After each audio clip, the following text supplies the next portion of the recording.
El presidente de la República, Yamandu Orsi, participó este mediodía de la asunción del nuevo presidente del Banco Central, Guillermo Tolosa, en una ceremonia en la que también estuvieron presentes el ministro de Economía, Gabriel Odone, y el secretario de la Presidencia, Alejandro Sánchez. Luego de asumir el cargo, el nuevo presidente de la Autoridad Monetaria anunció que el gobierno prevé ubicar la inflación en 4,5% anual en un plazo de 2 años, contra el 5,5% acumulado de 2024.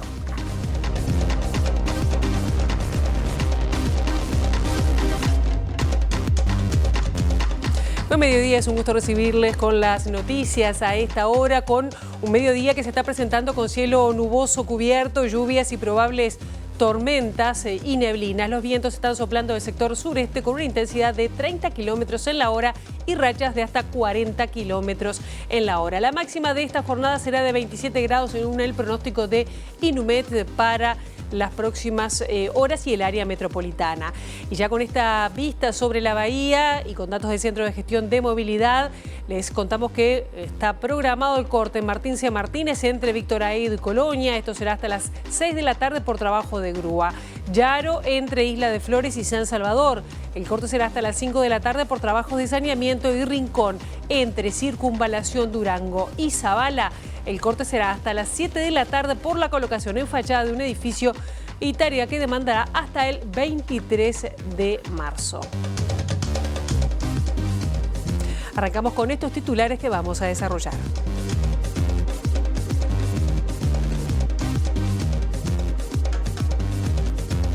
En el marco del Día Mundial de la Tuberculosis, el Ministerio de Salud Pública difundió este lunes las estadísticas de la enfermedad en Uruguay durante 2024, donde se registraron 1.293 casos, 52 más que en 2023.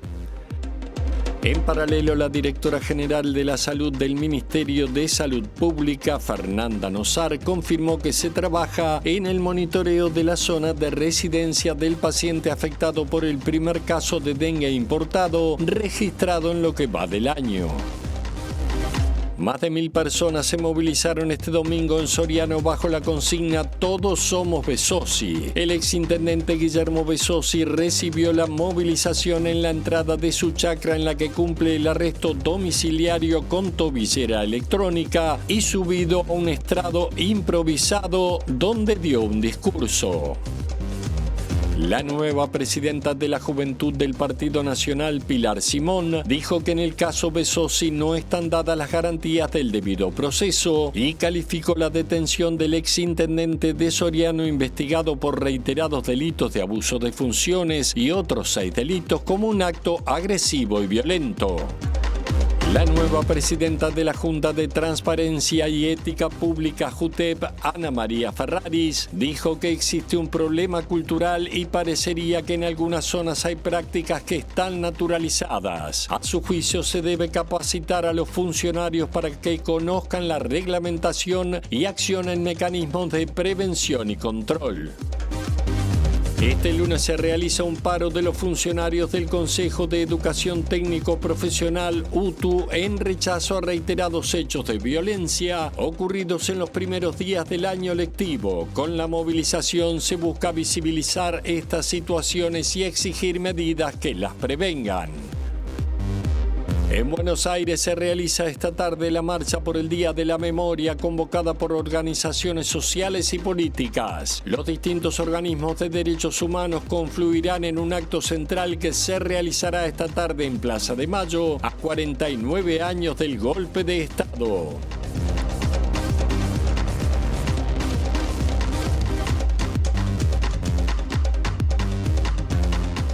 Vamos a tener un contacto además de lo que esté sucediendo en Argentina en MBD Noticias. Pero comenzamos con otros temas, porque más de 1.000 personas se movilizaron este domingo en el departamento de Soriano bajo la consigna Todos somos Besossi. El exintendente Guillermo Besossi recibió la movilización en la entrada de su chacra, en la que cumple el arresto domiciliario determinado por la justicia con tobillera electrónica, y subido a un estrado improvisado dio un discurso a quienes estaban allí. La posibilidad de una marcha en apoyo al exintendente de Soriano y candidato a la reelección Guillermo Besosi surgió al día siguiente de la formalización y cobró fuerza cuando el Partido Nacional resolvió el lunes 17 cuestionar el trabajo de la Fiscalía y respaldarlo completamente, incluyendo la decisión de hacer campaña estando preso. Sobre las 9:30 de la mañana comenzó la concentración en distintos puntos según el medio de transporte, auto, moto o caballo, tal como lo indicaba la convocatoria respaldada por intendentes y legisladores blancos, entre ellos el senador Sergio Botana y la diputada María Fajardo. Besosi los recibió pasadas las 11 de la mañana y en un estrado improvisado agradeció el apoyo y aseguró que no se trataba de un acto político. Quiero agradecer gente que ha venido todavía de Male. He visto gente de Cerro Largo, como toda esa delegación que vino, que lo acompaña el senador Botana, que esto no es un tema político. Y la prueba está que no es un tema político. No es un tema político porque a mí me llamaron mucha gente para venir. Yo le dije, yo creo que, mira, no sé cómo es esto, no sé qué gente, si va a haber 400, 300, no sé qué gente va a haber. Pero no es un tema político. El que quiera venir se queda ahí entre la gente y está todo bien. Este gesto de bondad que me han dado ustedes al venir aquí a saludarme, la verdad que no lo olvidaré nunca. Para que aprendan los zurdos. Ni nunca, tranquilo, ni nunca. Y yo sé que acá hay de varios partidos, me ha saludado gente que es de otro partido y me ha saludado y han venido. Así que gracias enorme. Y la defensa de Besosi apeló el viernes la formalización de 7 delitos de corrupción vinculados a la gestión comunal, denunciando que la fiscal Stella Alciaturi vulneró flagrantemente el principio de defensa. La apelación fue presentada el viernes en la tarde según lo publicado por El Observador este sábado, siendo Juan Fagundes uno de los abogados que patrocinan al exintendente de Soriano, Guillermo Besosi. De acuerdo con la información trascendida, el escrito presentado ante la jueza Jimena Menchaca sostiene que se vulneró flagrantemente el derecho de defensa, la defensa técnica como derecho fundamental de justiciable, el principio de contracción y el de igualdad por el que debe velar el tribunal. De acuerdo con citas de la apelación publicadas en este caso por Montevideo Portal, Fagundes cuestiona que la formalización de la investigación debe permitir al sospechoso una correcta preparación para presentar argumentos contra la evidencia que recabó la Fiscalía.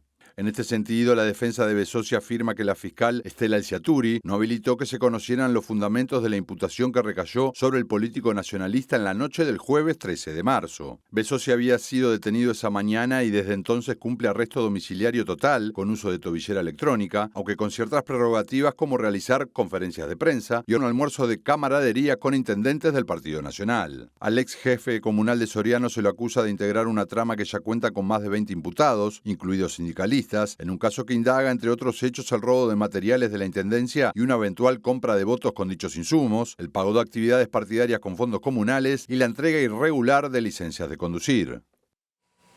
Y la nueva presidenta de la Juventud del Partido Nacional, Pilar Simón, dijo que en el caso Besosi no están dadas las garantías del debido proceso y calificó la detención del exintendente de Soriano, investigado por reiterados delitos de abuso de funciones y otros 6 delitos, como un acto agresivo y violento. La dirigente de la Juventud Blanca dijo que se están preparando para la campaña 2029 y señaló de qué modo harán oposición. Dentro de nuestro rol de oposición, lo que queremos hacer es prepararnos para 2029 y llegar de otra manera a esa elección. Obviamente que si el gobierno o el partido de gobierno marca cosas en las que van en contra de nuestros ideales o de nuestros valores, obviamente vamos a salir a militarlo, pero no es que vamos a hacer una oposición de salir a pegar por pegar como entendemos que fue el Frente Amplio mientras nosotros fuimos gobierno.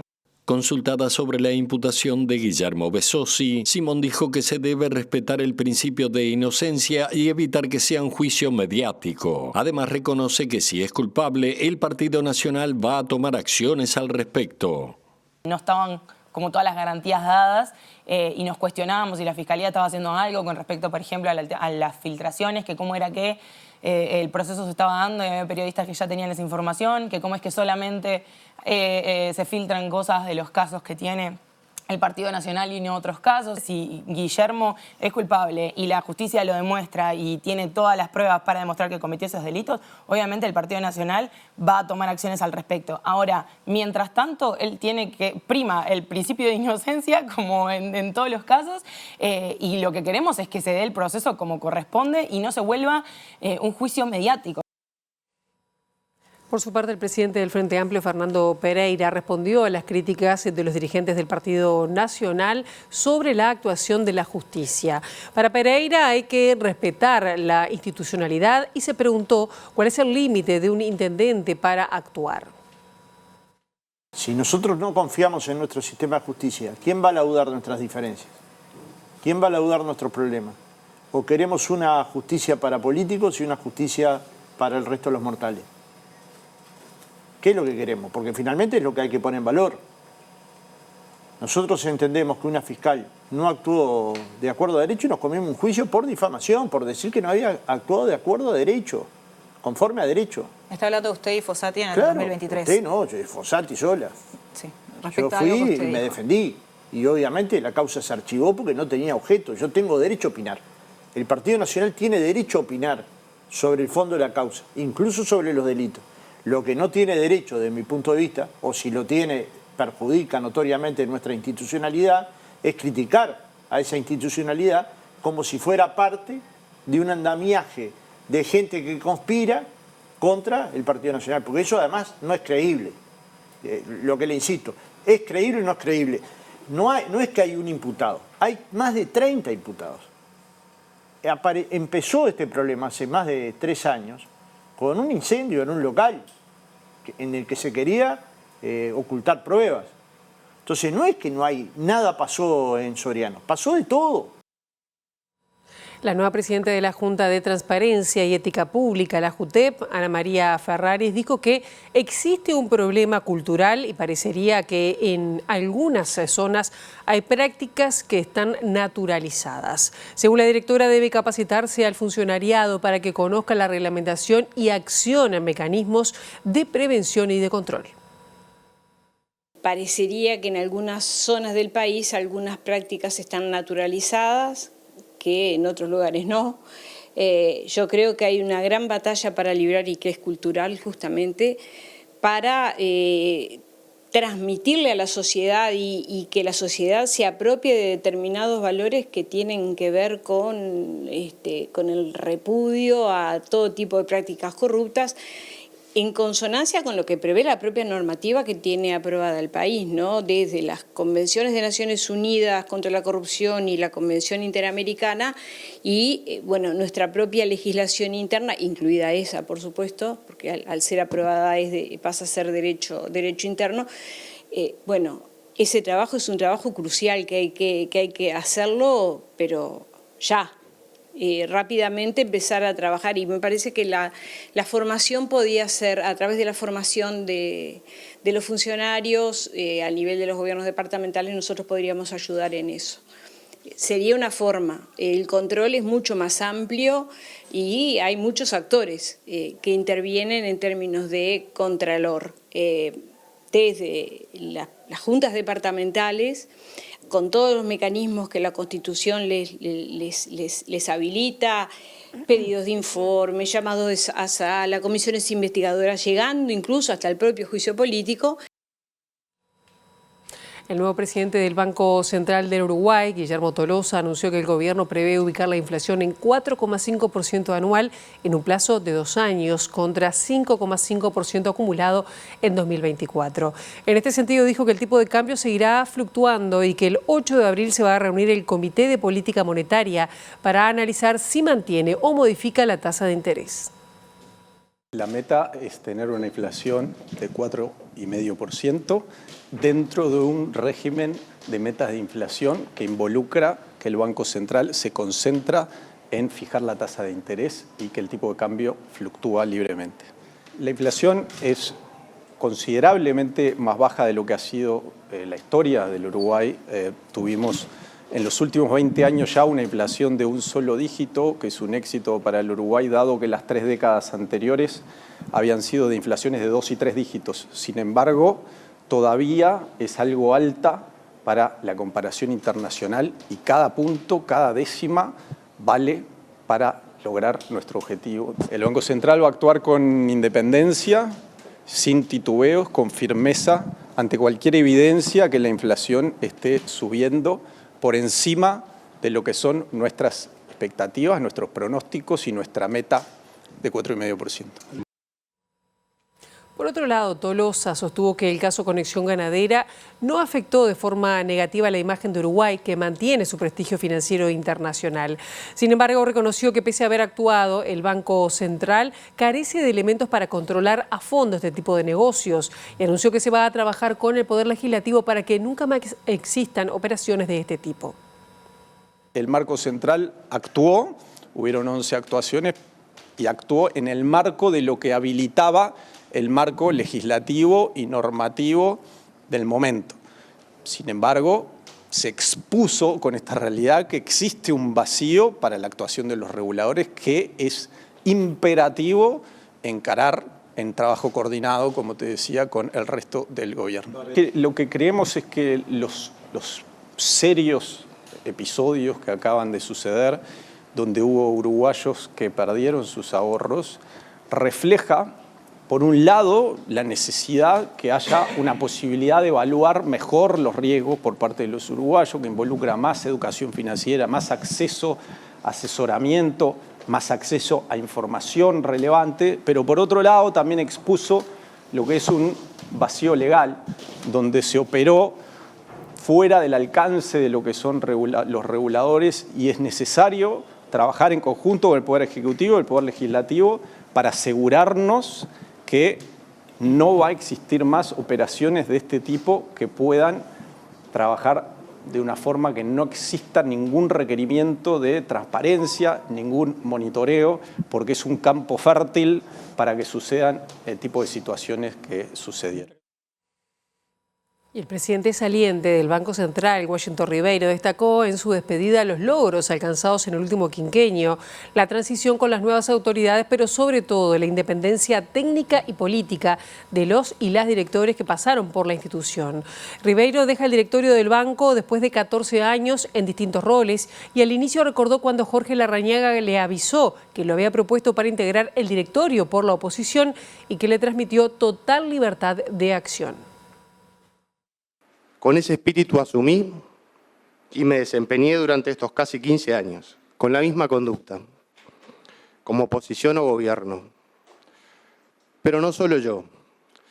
Me tomo la libertad de hablar por Mario Vergara, por Jorge Gamarra, por Alberto Graña, por Diego Labat, por Martín Itamuzú, por Ignacio Berti. Desde esta casa, desde el rol que nos ha tocado, todos condujimos al banco en clave de unidad nacional. Y quiero resaltar eso porque son 14 años en que puedo dar fe de que en el Banco Central, en el directorio, más allá de los colores de cada uno de nosotros, no se gestiona el banco con política partidaria. Este banco tiene casi 60 años de vida, es joven en relación con otros bancos centrales.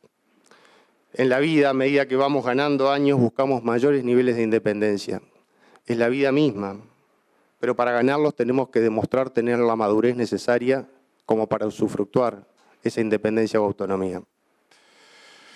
Sería deseable tener directores desanclados del ciclo político, mandatos alternados, mayor autonomía presupuestal, puede ser, tal vez sí, o la configuración que cada uno de los que está acá entienda conveniente. Pero nos toca desempeñarnos con las reglas que tenemos.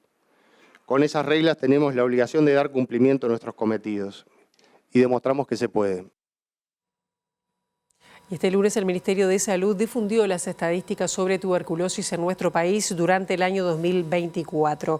Según las autoridades, el año pasado hubo 1.293 casos, 52 más que en 2023. El incremento se explica casi en su totalidad por la situación de las personas menores de 15 años, ya que pasó de 77 casos en 2023 a 128 en 2024. Los datos se dan a conocer en el marco del Día Mundial de la Tuberculosis y del mes dedicado a la difusión y educación sobre esta enfermedad, dispuesto por la Comisión Honoraria para la Lucha Antituberculosa y Enfermedades Prevalentes. Con este tema ha estado trabajando nuestro compañero Eduardo Delgado, a quien le damos los buenos días. Eduardo, buen mediodía, ¿cómo estás?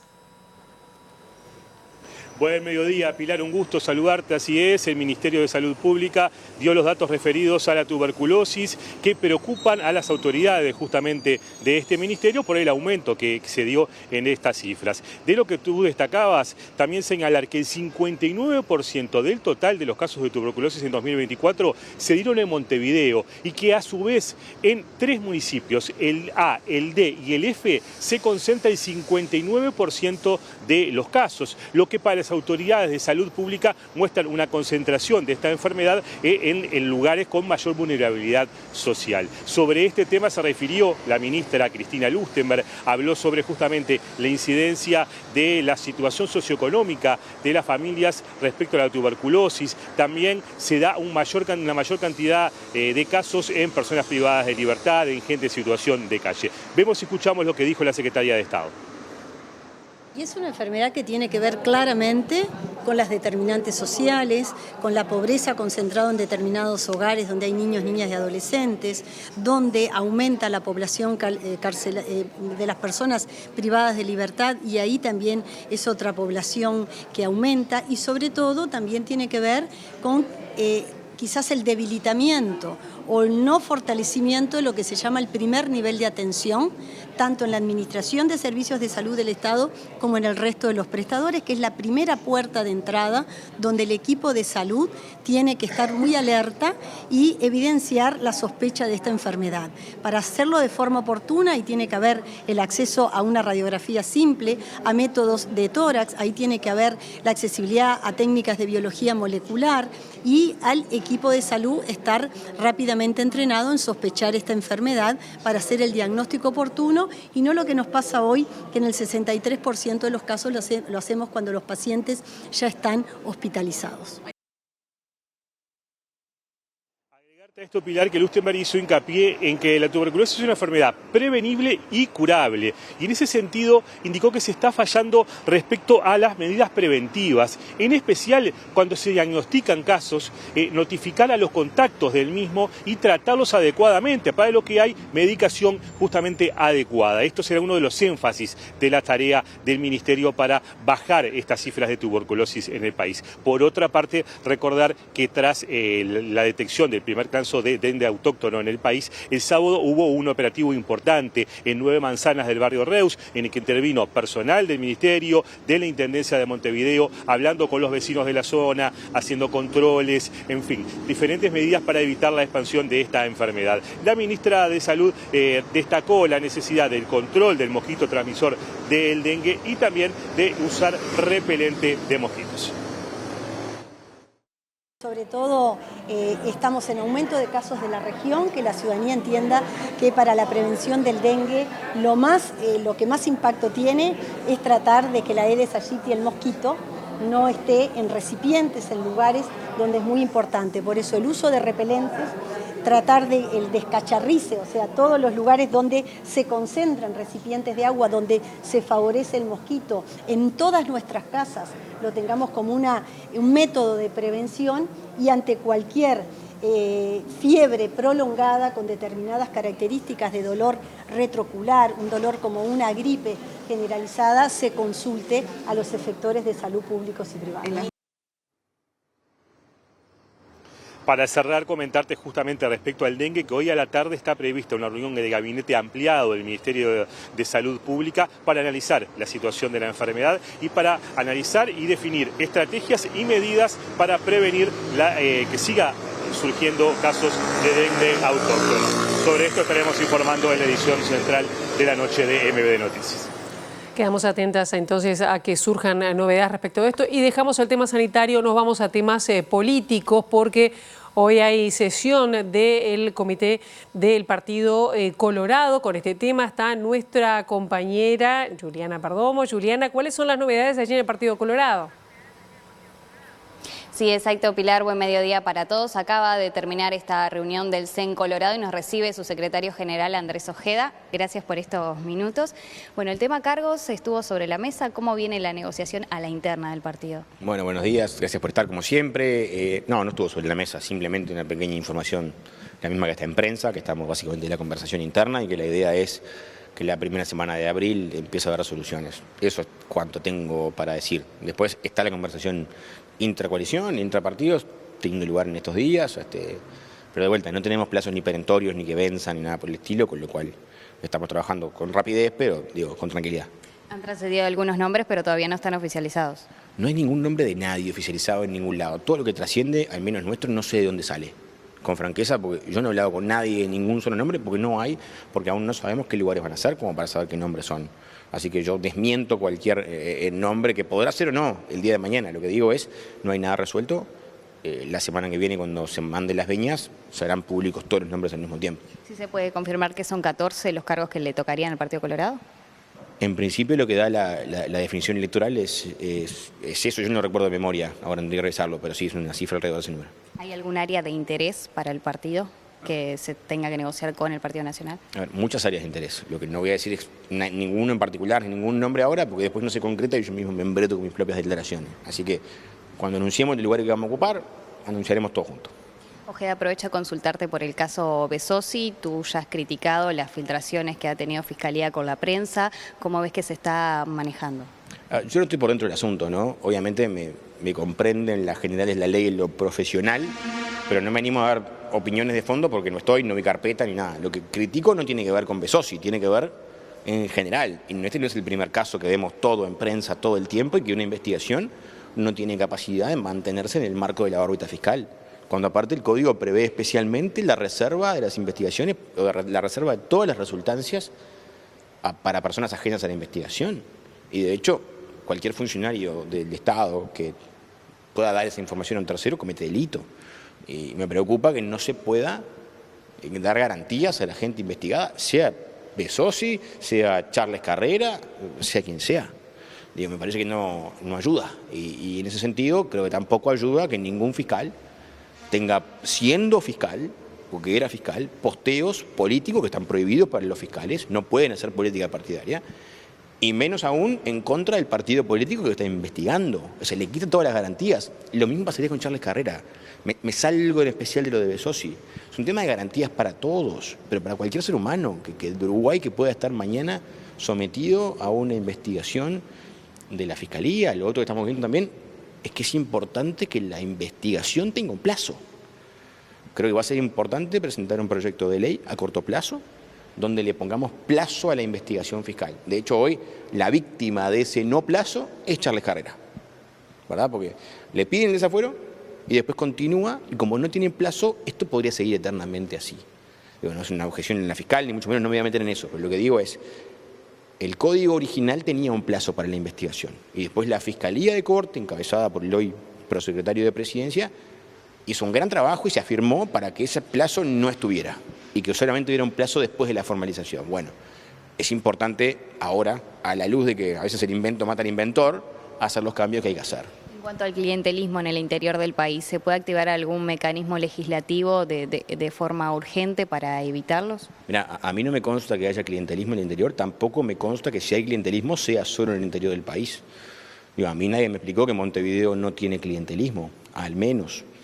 Capaz que algún día en una revisión formal veremos cómo, si todas las personas que entraron a trabajar en la Intendencia de Montevideo lo hicieron en cargos de confianza o a través de un concurso formal y no hay ninguna designación directa de nadie. Me costaría creer en una intendencia que tiene arriba de 8.000 funcionarios presupuestados y unos casi 4.000 en otro tipo de régimen, no haya gente entrada de forma discrecional. Obviamente no tengo elementos para afirmarlo fehacientemente, me costaría creer que no existe.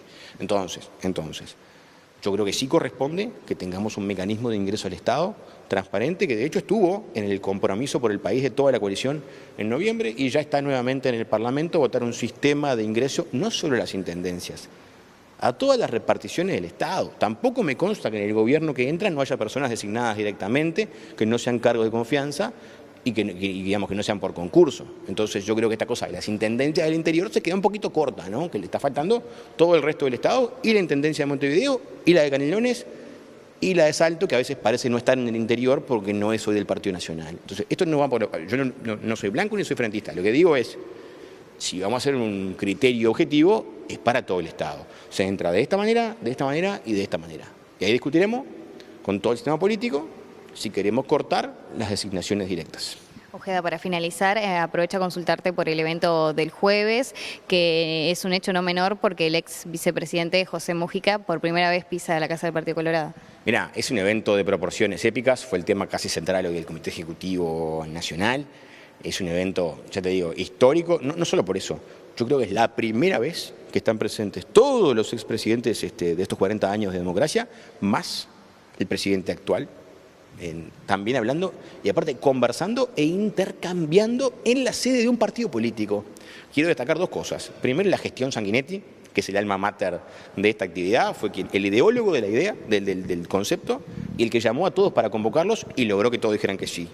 Y lo otro que destaco es la generosidad de todos los que vienen, que no pusieron ni un solo reparo a que esto fuera en la casa de un partido político determinado. Nadie dijo, bueno, lo hacemos pero en otro lado. No, todos dijeron que sí, a qué hora y dónde, que estoy ahí, y la verdad que eso se los quiero agradecer. Tendremos que estar a la altura nosotros. Aprovecho, jueves 27 de marzo, 19 horas, Casa del Partido Colorado, Martínez Trueba 1271.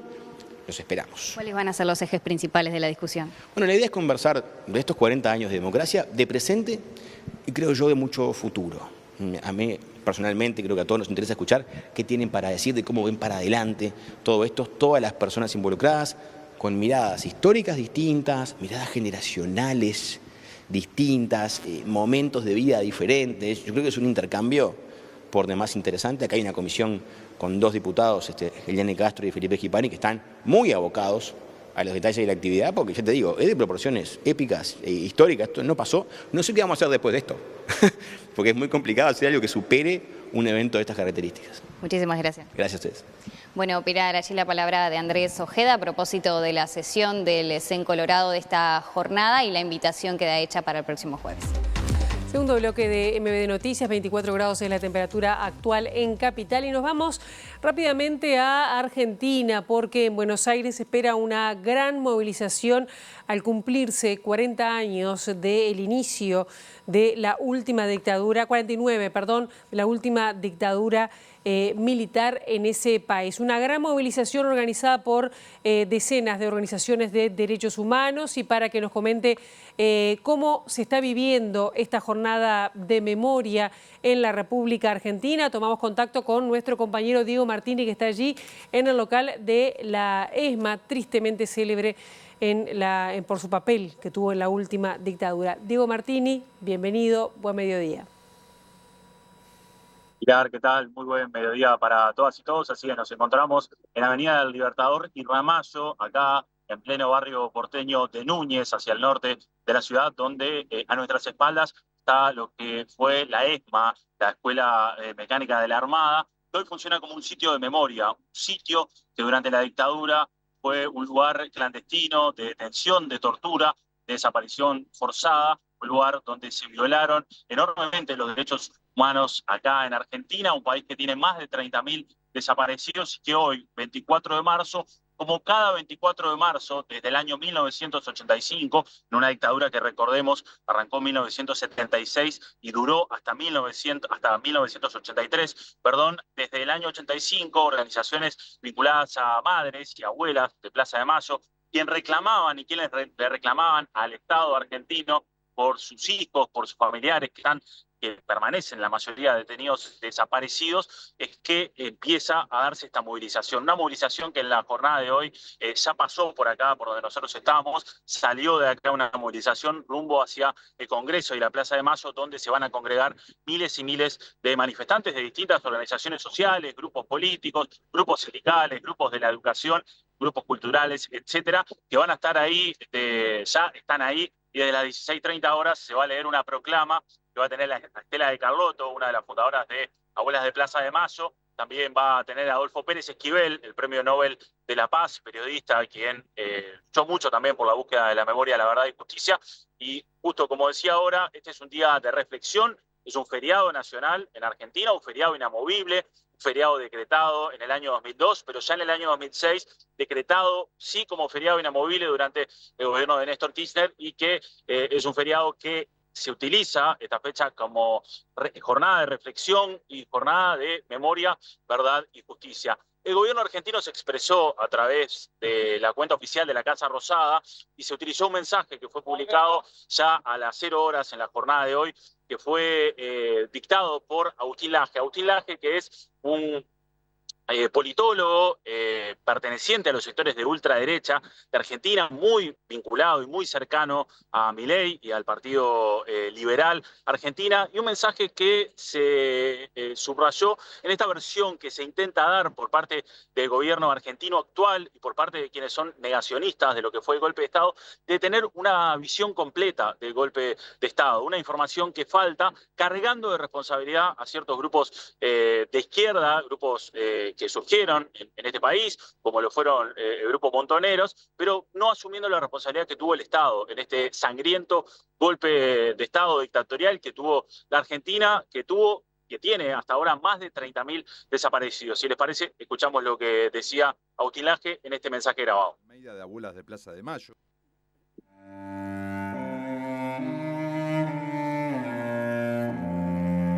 Nací en 1989.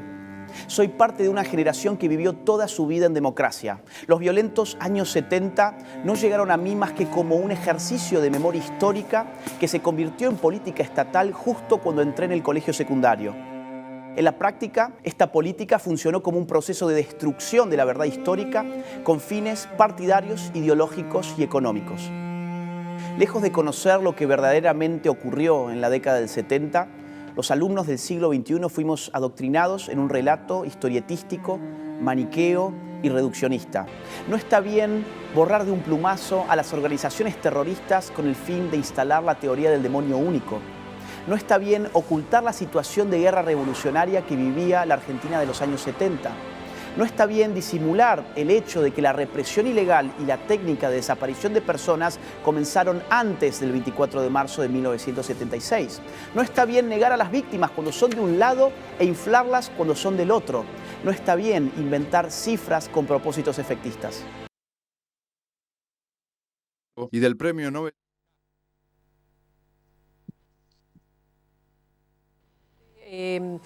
No sé si decirlo, memoria, recordación de lo que es los 49 años del inicio de la dictadura. Te estamos viendo, te estamos escuchando. ¿Qué has percibido en la calle en esta jornada? En un momento además que el gobierno de Javier Milei ha desmantelado los presupuestos de sitios de memoria y de organizaciones que se dedican a la investigación de lo que pasó en dictadura.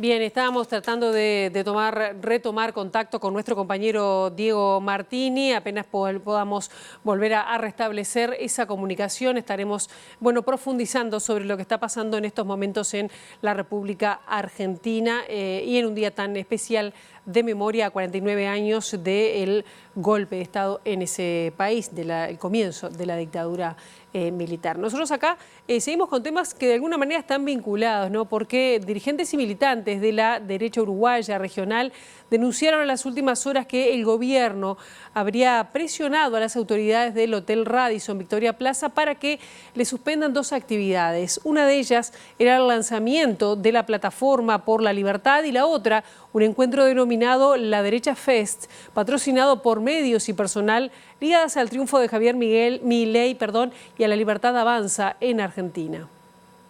El movimiento identificado como Plataforma por la Libertad había anunciado su lanzamiento para este viernes 28 de marzo en el Hotel Radisson a las 20 horas, con entrada libre y gratuita. Se anunciaba la participación de los principales referentes del colectivo, tanto de Fernando Tori como de Stephanie Magliano. El primero de ellos es presidente de la Asociación de Liberales del Uruguay y, entre otras cosas, forma parte del Consejo Internacional de la Fundación Faro, con sede en Argentina, y liderada por el politólogo Agustín Laje, uno de los ideólogos detrás de la creación del fenómeno libertario de Javier Milei.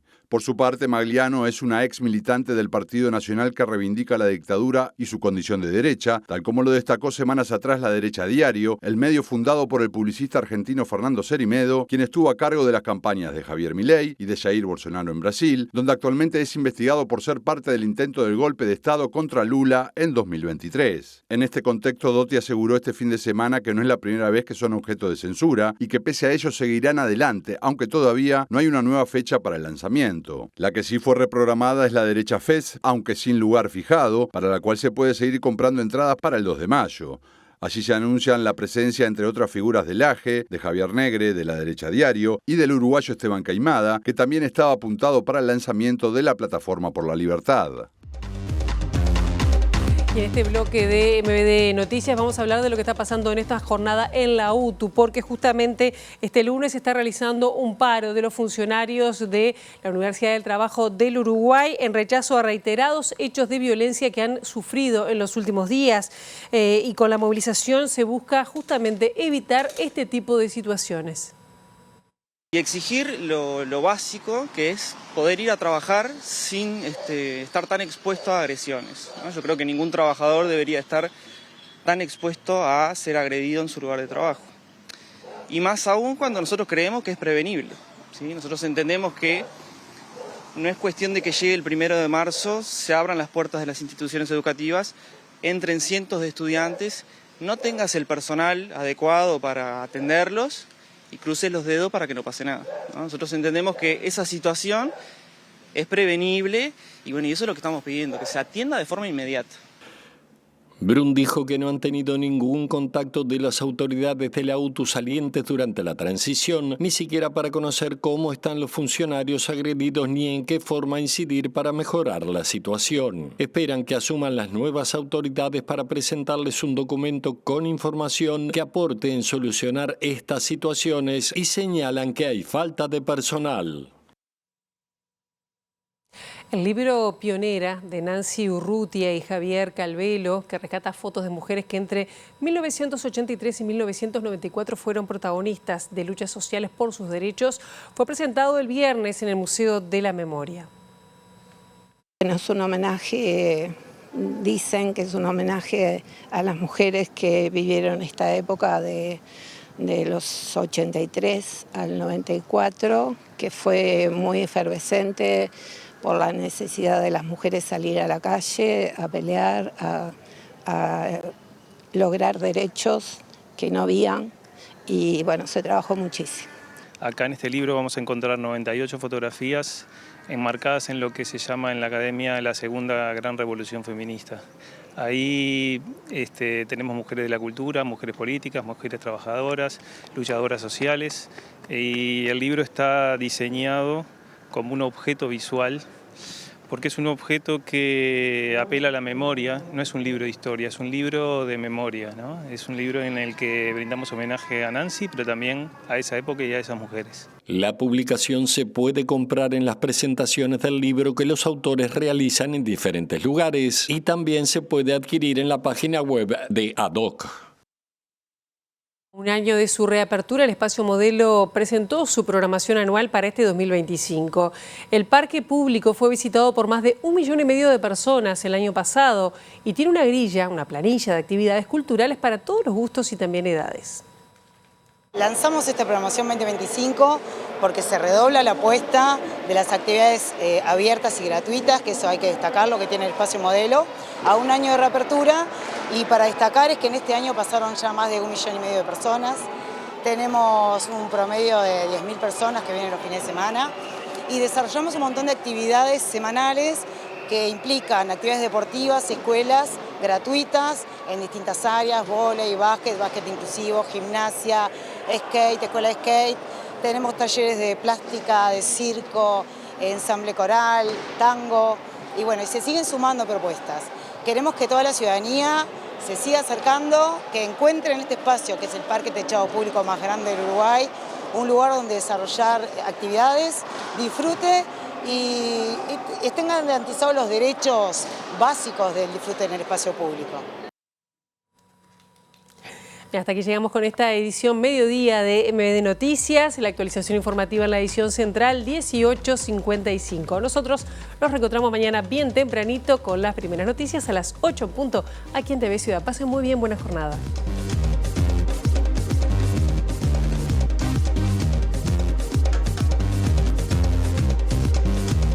En el marco del Día Mundial de la Tuberculosis, el Ministerio de Salud Pública difundió este lunes las estadísticas de la enfermedad en Uruguay durante 2024, donde se registraron 1.293 casos, 52 más que en 2023. En paralelo, la directora general de la Salud del Ministerio de Salud Pública, Fernanda Nosar, confirmó que se trabaja en el monitoreo de la zona de residencia del paciente afectado por el primer caso de dengue importado registrado en lo que va del año. Más de 1.000 personas se movilizaron este domingo en Soriano bajo la consigna Todos somos Besosi. El exintendente Guillermo Besosi recibió la movilización en la entrada de su chacra en la que cumple el arresto domiciliario con tobillera electrónica y subido a un estrado improvisado donde dio un discurso. La nueva presidenta de la Juventud del Partido Nacional, Pilar Simón, dijo que en el caso Besosi no están dadas las garantías del debido proceso y calificó la detención del exintendente de Soriano investigado por reiterados delitos de abuso de funciones y otros 6 delitos como un acto agresivo y violento. La nueva presidenta de la Junta de Transparencia y Ética Pública, JUTEP, Ana María Ferraris, dijo que existe un problema cultural y parecería que en algunas zonas hay prácticas que están naturalizadas. A su juicio, se debe capacitar a los funcionarios para que conozcan la reglamentación y accionen mecanismos de prevención y control. Este lunes se realiza un paro de los funcionarios del Consejo de Educación Técnico Profesional, UTU, en rechazo a reiterados hechos de violencia ocurridos en los primeros días del año lectivo. Con la movilización se busca visibilizar estas situaciones y exigir medidas que las prevengan.